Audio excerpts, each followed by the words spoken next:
The Polymathic Mind. Given what we know now about polymaths, the natural question is to ask what we can learn from their approach and how best we can set ourselves up to succeed in a quickly changing world. This requires of us a little more creative thinking than merely asking what skills are valuable in the marketplace right now. What's the next big thing? The truth is that successful polymaths are primarily driven by insatiable curiosity, a love for their fields, a yearning for mastery, creativity, and expression, or a blend of all of these. They may not share anything in common as far as their fields of expertise go, but they certainly share the same zest for life and set of traits that keep them pushing for more. Thus, it's not enough to simply mimic the end results of polymath's process. We need to ask how they've thought and worked, rather than getting bogged down in the details of what they've done. It's about what has spurred them to develop a pie or cone shape instead of remaining as a simple T-shape. Many people falsely believe that to remain competitive, they need to upskill in all the fashionable and trending ways. People ask how they can learn to write computer code or trade cryptocurrencies, for example, not because this is where their passion genuinely takes them, but because they're swayed by the stories of tech entrepreneurs who have already gone this now well-traveled path. Unfortunately, this is a losing strategy for two reasons. One, because by the time the trend is identifiable as such, it's already on its way to being over. And two, because mimicking others leaves you failing to capitalize on your own unique talents and perspective. Adaptable and open. The spirit of polymathy is what's important, and it's largely independent of any particular fields, subjects, or topics, no matter how relevant they seem on the surface. It's about versatility, flexibility, and openness. As an example, consider a person who believes that the future of clothing design and manufacture is changing, and that to survive, they have to offer products that are ethically produced and appeal to more environmentally conscious buyers.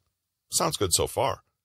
Such a person may find themselves working in fashion or textile buying and try their best to build and market a new brand using all the old business principles that work for more traditional clothing manufacturers. But in their rigidity and dogged clinging to these methods, they may find themselves unwilling to change or learn something new, ignoring more subtle changes in the industry, failing to heed warnings that the old ways of doing things just won't work anymore. Another person, a devoted polymath, may work in an entirely different field, but simultaneously nurture a passion for buying and selling secondhand or vintage clothing. Though this person has zero business education and no experience, they have their finger on the true pulse of the fashion industry. Renting and secondhand is the future.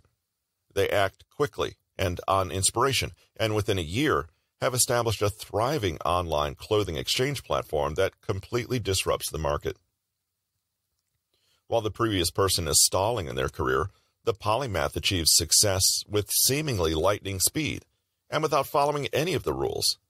This is because their approach is not bound and limited by preconceptions, old models, possibly outdated beliefs, and business-as-usual thinking. Rather than this example being an anomaly, it's increasingly the norm. Minimally trained and modestly experienced entrepreneurs frequently swoop in and succeed by virtue of their flexibility, creativity, and sometimes sheer audacity. Here, mindset and attitude mean everything.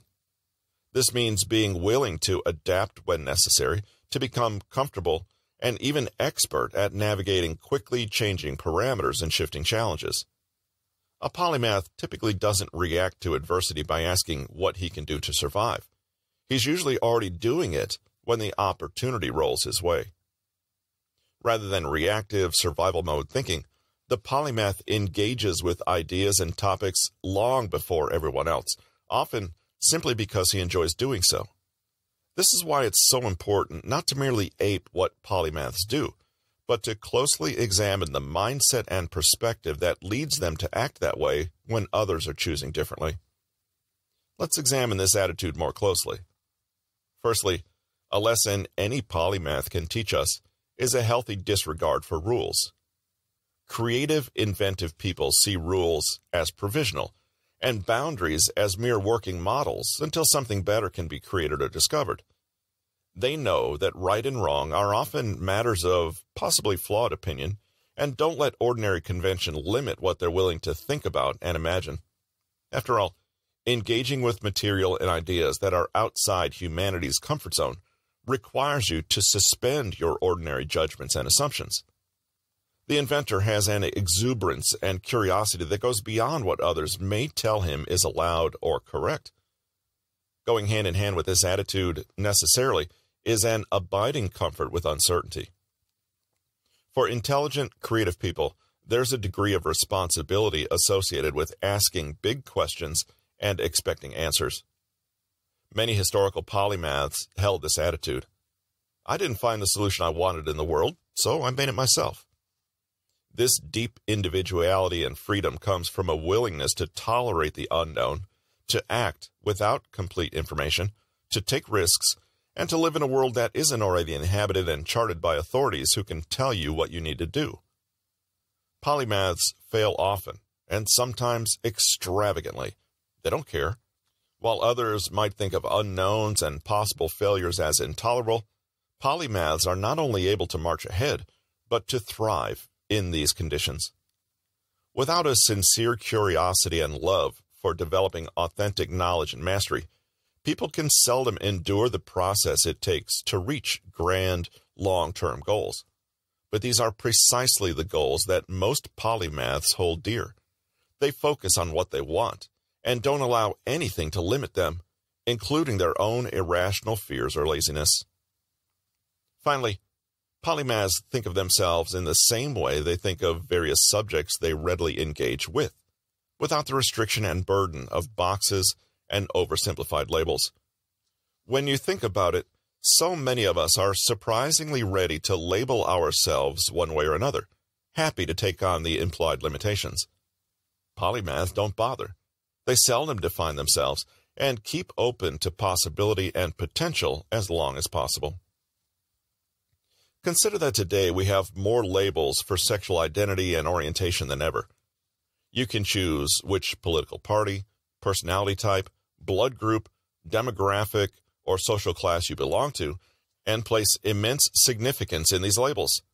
There are labels for what religious beliefs you have or don't have, the sports teams you support, the nation you're part of, the race, even the media you consume, and in what language. You can even take a DNA test to more precisely identify with ethnic groups you belong to. The trouble with all this rampant labeling is that it closes you off to genuine, authentic, spontaneous engagement with life as it is, rather than life as someone who is like you sees it. For example, you tell yourself, I'm not an R&B person. I hate it, to be honest, and completely forego listening to an artist you might have actually loved. Your identity here acted as a limitation, clearly separating what you felt was part of your world and what wasn't. Polymaths, by setting these limitations far less often, allow themselves greater access to new realms. They don't care if a certain idea, behavior, or question isn't for people like them, and they certainly aren't afraid to change their minds or question whether a previous preference is still useful. They are agnostic in their pursuit for an answer or a goal, and preconceptions, assumptions, and pride are put to the side. This is a profound idea that bears repeating. Our concept of ourselves informs the experiences and knowledge we are willing to expose ourselves to. It can even become a self-fulfilling prophecy. Tell yourself often enough that you're a particular type of person, and you'll eventually take enough actions to support that claim, and it will essentially be true. To get into the polymath mindset, ask yourself about the choices that you make, the opinions you have, and the questions you ask. Are you simply acting off a preconceived idea of your identity? You vote, shop, speak, and work like an ABC because you're an ABC, and that's what ABCs do. However, people change. How will you know if you never allow for the possibility that one day you might do or want or feel something that goes against your old identity? The key to rolling with change and to being an adaptable, flexible polymath thinker is to not cling too tightly to ideas of who we are and what our limits are. Are you the same person now that you were 10 or 20 years ago? If not, you probably shouldn't behave as though the way you are now is the fixed, final form of your identity forevermore. By being fluid and taking nothing for granted, not even the identity of the person who could take anything for granted, a polymath stays fresh and open to change, to new opportunities. They grow faster and with less disturbance, since they don't cling to old ideas that no longer work. They're not afraid to acknowledge when they've been wrong or abandon a project, even if they've invested considerably in it. For an intelligent, curious polymath, there is never an end state where identity is fixed. All questions are answered and life simply stands still.